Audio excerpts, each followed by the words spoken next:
Cordes. Nancy, you sat down with two women accusing Congressman Swalwell of sexual misconduct. What did they tell you?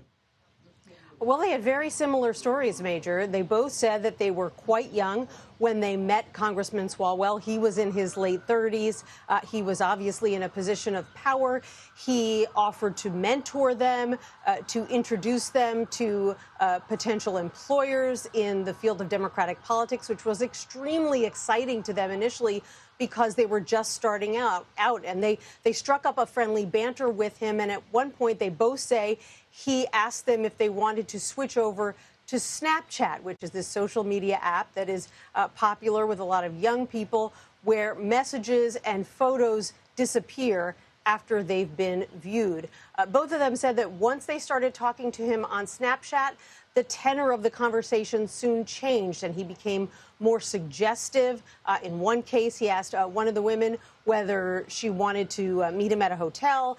He asked another woman about what she was wearing, even sent her a lewd photograph of his body, and eventually the women backed away from those conversations. And these two didn't know each other at all until a couple of weeks ago when one of the women, Annika Albrecht, became concerned about the fact that Swalwell was surging in the polls in California, and she really felt bad that she hadn't gotten her story out there. She felt that he was going to be in this big position of power and perhaps could do this to even more young women. So she turned to another woman who we also interviewed, Cheyenne Hunt, who's a Democratic content creator, and said, why don't you post a video about Eric Swalwell? Talk about the allegations that you sort of heard rumors about over the years. And Hunt did this, and to their great surprise, they were suddenly inundated with messages from other women who had very similar stories and some that were even more graphic. Take a listen to what all three women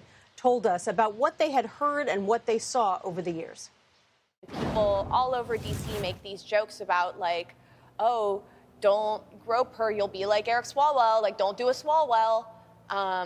And it's known that widely in D.C. that he is, I don't even think womanizer covers it,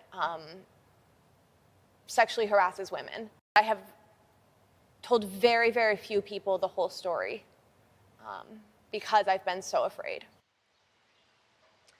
She was afraid specifically, she told us, that she'd be blacklisted from Democratic politics because she would be seen as insufficiently loyal. And obviously loyalty is a stock in trade in any field, but especially in politics where the politician is number one.